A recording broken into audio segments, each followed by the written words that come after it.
জরুরি অবস্থা ঘোষণা সংক্রান্ত সংবিধানের আর্টিকেল 141 ক সংশোধনের ব্যাপারে সব রাজনৈতিক দল একমত পোষণ করেছে এবং এটা আগের ঐকমত্য ঘোষণা হয়েছে। দ্বিতীয়, যে এই জরুরি অবস্থা ঘোষণা যেন রাজনৈতিক হাতিয়ার হিসাবে ব্যবহৃত না হয় সে ব্যাপারেও ঐকমত্য পোষণ হয়েছে আগে। কিন্তু এর প্রেক্ষিতে কি কি পরিবর্তন সংবিধানে আনতে হবে সেই বিষয়গুলোতে আগে বিস্তারিত আলোচনা হয়েছিল, কিন্তু ঐকমত্য আসা যায়নি। আজকে যেটা কনক্লুশনে আসা গেছে তার মধ্যে আর্টিকেল 141 কতে কি কি বিষয়ে জরুরি অবস্থা ঘোষণা করা যায় তার মধ্যে যুদ্ধ, বহিরাক্রমণ, এরপরে একটা আভ্যন্তরীণ গোলযোগের কথা বলা আছে। এই আভ্যন্তরীণ গোলযোগ যেহেতু একটা ব্যাপক টার্ম, এটা অপব্যবহার হওয়ার বা করার একটা সুযোগ ছিল, সেজন্য এইটা বিলুপ্ত করে তদস্থলে কি সংযুক্ত করা যায় সেই বিষয়টা নিয়ে তখনও বিস্তারিত আলোচনা হয়েছে, আজকেও হয়ে একটা সিদ্ধান্তে আসা গেছে যে এই শব্দ দুটোর পরিবর্তে যদি এখানে রাষ্ট্রীয় স্বাধীনতা, সার্বভৌমত্ব এবং অখণ্ডতার প্রতি হুমকি, রাষ্ট্রীয় অখণ্ডতার প্রতি হুমকি বা মহামারী বা প্রাকৃতিক দুর্যোগ, এই শব্দগুলো প্রতিস্থাপনের জন্য আমারও প্রস্তাব ছিল, হাউজের অনেকেরই প্রস্তাব ছিল বিভিন্নভাবে। প্রধান বিচারপতি নিয়োগ সংক্রান্ত আপনারা জানেন এর আগেও 1-2 দিন আলোচনা হয়েছে। হাউজে সবাই একমত যে রাষ্ট্রপতির যে সীমাহীন ক্ষমতা প্রধান বিচারপতি নিয়োগের ক্ষেত্রে এখন আছে আর্টিকেল 95-এ, যে বাংলাদেশের যে কোনো নাগরিককে প্রধান বিচারপতি হিসেবে নিয়োগ দেওয়া যায় যদি তার প্রধান বিচারপতি হওয়ার জন্য যে অন্যান্য যোগ্যতা আছে সেগুলো থাকে। সেখানে হাইকোর্ট ডিভিশন বা আপিলেট ডিভিশন বা অন্য কোনো ক্রাইটেরিয়া ওখানে কোনো কিছু উল্লেখ করা নাই। তো সেই জন্য সেটা আমাদেরই প্রস্তাব ছিল যে রাষ্ট্রপতিকে এখানে চিফ জাস্টিস নিয়োগের ক্ষেত্রে যেহেতু তিনি স্বাধীন সাংবিধানিকভাবে, সেই ক্ষেত্রে চিফ জাস্টিস নিয়োগের ক্ষেত্রে আপিল বিভাগের বিচারপতিদের মধ্য থেকে নিয়োগের জন্য আমরা বাধ্যবাধকতা রাখি এবং আপিল বিভাগের আমাদের দলীয় অবস্থান ছিল জ্যেষ্ঠতম 3 জনের মধ্য থেকে যেন করা হয়। পরে হাউজে আলোচনার পরে আমরা একটা জায়গায় এসেছিলাম যে সিনিয়র মোস্ট 2 জনের মধ্য থেকে যেন রাষ্ট্রপতি চিফ জাস্টিস নিয়োগ করেন। তো সেই ক্ষেত্রে কোনো দল আপত্তি জানিয়ে বলেছে এবং কমিশনের প্রস্তাব ছিল যেন সিনিয়র মোস্ট জ্যেষ্ঠতম যিনি হবেন একজন তাকে যেন করা হয়। তো এখানে আমাদের কিছু অবজারভেশন ছিল যে আমাদের অতীত অভিজ্ঞতা বলে যে সিনিয়র মোস্ট যিনি হলেন তিনি অত্যন্ত বিতর্কিত বা দুর্নীতিগ্রস্ত বা এরকম অনেক বিচারপতি আমরা দেখেছি যে দেশে থাকতে পারে নাই বা অনেক এলিগেশন হয়েছে, কনভিক্টেড হয়েছে, বিভিন্ন আপত্তি আছে। তো সেই জন্য একটা বিধান ওখানে করা যে আর্টিকেল 96 অনুসারে যাদের বিরুদ্ধে সুপ্রিম জুডিশিয়াল কাউন্সিল বিভিন্ন রকমের অভিযোগ আছে এবং সেটা তদন্তাধীন, তারা বাদ যাবে এবং সর্বজ্যেষ্ঠ 2 জনের মধ্যে থেকে হলে একটা অপশন থাকবে যে কোনো কারণে যদি 1 নম্বর ব্যক্তি বা সিনিয়র মোস্টের বিরুদ্ধে কোনো রকমের কোনো অবজারভেশন থাকে, এটা ইন প্র্যাকটিস দেখা যায়, তখন যাতে অ্যাটলিস্ট আরেকটা অপশন থাকে।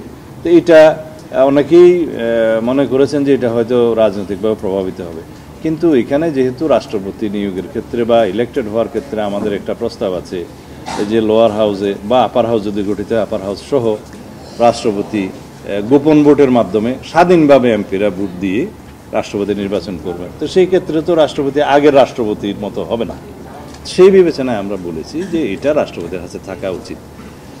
তো যেহেতু 2 জনের মধ্য থেকে হবে না, 1 জনের মধ্য থেকে হবে, এই বিতর্কটা শেষ করা যায়নি, সেজন্য ঐকমত্য কমিশন একটা প্রস্তাব এভাবে দিয়েছেন যে সিনিয়র মোস্টকেই বিচারপতি, প্রধান বিচারপতি হিসাবে রাষ্ট্রপতি নিয়োগ দিবেন, তবে কোনো দল তার নির্বাচনী ইশতেহারে উল্লেখ করে যদি ম্যান্ডেট প্রাপ্ত হন, তখন সেই দল যদি ম্যান্ডেট প্রাপ্ত হয় তখন তারা 2 জনের প্রভিশনটা সংবিধানে রাখতে পারবেন।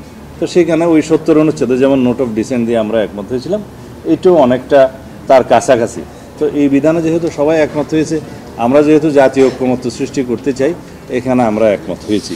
জরুরি অবস্থা ঘোষণায় আগে যে প্রভিশনটা ছিল যে প্রেসিডেন্ট প্রধানমন্ত্রীর সাথে আলোচনা করে কনসেন্ট নিয়ে সেটা করবেন, আমরা এটাকে একটু এক্সটেন্ডেড করে দিয়েছি এক্সটেন্ডেডের দুইটা, একটা প্রস্তাব ছিল যে মন্ত্রী পরিষদের কনসেন্ট সহ এটা হবে, এটা প্রধানমন্ত্রীর চেয়ার একটা এক্সটেন্ডেড হয়েছে, কিন্তু স্পিরিটের দিক থেকে এটা অলমোস্ট সেম, কারণ যিনি প্রধানমন্ত্রী ক্যাবিনেট তো সে একই দলের, সুতরাং এখানে কলবর বৃদ্ধি ছাড়া ইন এসেন্স বা স্পিরিটে তেমন কোনো পার্থক্য হবে না। সে কারণেই আমরা প্রস্তাব করেছিলাম যে আমাদের পক্ষ থেকে যে সেখানে বিরোধী দল যে পার্লামেন্টে থাকবে বিরোধী দলের একটা প্রতিনিধিত্ব থাকতে হবে, তাহলে এটা মোটামুটিভাবে একটা কমন চেহারা বা কমন পরিস্থিতি আসে। সেখানে আমাদের প্রস্তাব ছিল যে ক্যাবিনেটে প্রধান বিরোধী দলীয় নেতা বা নেত্রী যিনি থাকবেন, যারা স্ট্যাটাস একজন মন্ত্রীর সমান, তিনি সেখানে অন্তর্ভুক্ত থাকবেন। এখন প্রশ্ন আসছে যদি উনি না থাকতে পারেন, তখন আমরা অল্টারনেটিভ বলেছি যে উনি যদি না থাকতে পারেন কোনো কারণে, তাহলে deputy leader of the opposition যিনি আছেন, যার স্ট্যাটাস প্রতিমন্ত্রী, তাহলে উনি সেখানে থাকবেন। তো এতে করে একটা সরকার এবং বিরোধী দলের মাধ্যমে একটা ন্যাশনাল ক্যারেক্টার বা শেপ এখানে আসছে। এবং ধন্যবাদ জানাই সব রাজনৈতিক দলগুলোকে, আমরা সকলেই এই বিষয়ে ঐকমত্য পোষণ করেছি। নীতিগতভাবে কেয়ারটেকার সরকারের ব্যাপারে সব দল আগেই একমত হয়েছে এবং সেটাতে আমরা আছি। একটা ফরমেশন নিয়ে নানা ধরনের অল্টারনেটিভ আছে।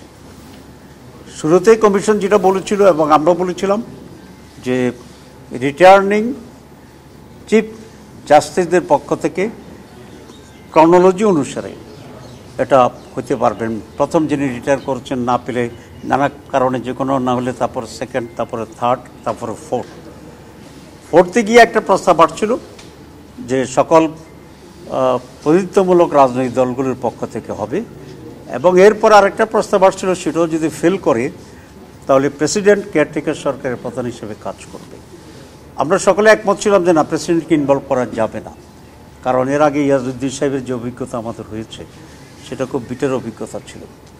কিন্তু নতুন করে আজকে কমিশন একটা ভিন্ন প্রস্তাব দিয়েছে, সেটা হচ্ছে যে নির্বাচিত প্রতিনিধিদের পক্ষ থেকেই এই বিষয়ে একটা কমিটি হবে, যেটা সার্চ কমিটি হিসাবে প্রতীয়মান হবে, গণ্য হবে। সেই সার্চ কমিটি সরকারি দল থেকে 5 জন, বিরোধী দল থেকে 5 জন এবং তৃতীয় বিরোধী দল বা অপোজিশন বাকিদের কাছ থেকে 2 জন, মোট 12 জনের একটা প্রস্তাব দেবে। এটা পাবলিক হবে এবং নানা প্রক্রিয়ার কথা বলেছে যে সেখানে একটা গণ বিজ্ঞপ্তি হবে, তার ভিতরে এর ভিতরে ইন্টারভিউ হবে, নানা ইস্যু টেকনিক্যাল আছে, সেটা এত ডিটেলসে যেতে চাই না। মূলনীতি হচ্ছে নির্বাচিত প্রতিনিধিরা অলমোস্ট ইকুয়াল নাম্বারে থাকবে। আমরা বলেছি যে কেয়ারটেকার সরকারের সময় আমাদের কনসেপ্টটা হচ্ছে এটা নিরপেক্ষ হবে, সেখানে সরকারি দল বিরোধী দল আর ইস্যু থাকছে না, একটা কেয়ারটেকার সরকার নিরপেক্ষ মানসিকতা থেকেই এটাকে গঠন করতে হবে। তো সেটি আলোচনা চলছে। প্রধান বিচারপতির ব্যাপারে আমার 2টা প্রস্তাব ছিল, আমাদের দিক থেকে প্রস্তাব ছিল এবং অন্যান্য অনেক দলই সেটা করেছেন যে কোনো সুপারসিড হবে না, জ্যেষ্ঠতা অনুসারেই, চাকরির জ্যেষ্ঠতা অনুসারে যিনি আসবেন তিনিই প্রধান বিচারপতি হবেন। এখানে কোনো ধরনের ব্যত্যয় ঘটানোর সুযোগ নেই, কারণ আমাদের অতীত অভিজ্ঞতা হচ্ছে এই মানে সিলেকশন করার সুযোগ থাকলেই ব্যত্যয় ঘটে, এবং আমরা কোনো ধরনের ছিদ্র রাখতে চাই না। আমি বলেছিলাম যে ছিদ্র থাকলেই সেখানে দোঁড়া সাপ হোক অথবা বিষধর সাপ হোক ঢুকে যাওয়ার একটা সুযোগ থাকে। আর ছিদ্রটা অল্টারনেটিভ কেন থাকতে হবে, যারা 2টা করেছেন তাদের বিষয়ে আমরা বলেছিলাম, তাহলে ইনফ্লুয়েন্স করার একটা জায়গা থাকছে, প্রভাব বিস্তারের একটা জায়গা থাকছে। তো প্রভাব বিস্তার কারা করে? যারা গভর্নমেন্টে থাকে তারাই তো প্রভাব বিস্তার করতে পারে, বাকিদের তো কোনো সুযোগ নেই। তাহলে গভর্নমেন্টকে ইন্টারফেয়ার করার জন্য এখানে একটা স্কোপ সেখানে থেকে যায়। এই জন্য আমরা খুব সিরিয়াসলি বলেছি জ্যেষ্ঠতার ভিত্তিতে এটা নিয়োগ হবে, প্রেসিডেন্ট সেটা নিয়োগ করবেন, আমরা অপশন রাখতে চাই না। এটাকে কিছুটা অ্যাকোমোডেট করেই আমরা সবাই একমত হয়েছি। এখন প্রথম কথা হচ্ছে যে জ্যেষ্ঠতম যিনি তাকে নিয়োগ দেওয়া হবে, ফুল স্টপ। সেকেন্ড, কোনো কারণে যারা ক্ষমতাসীন থাকবেন তারা যদি ফিল করে তাহলে 2-এর 1 জনকে করার প্রভিশন থাকবে, তবে এটা সংবিধান সংশোধন করে করতে হবে।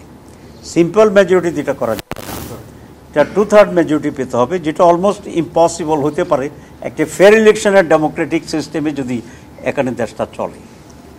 তো দখলীয় নির্বাচন তো একটা ভিন্ন কথা।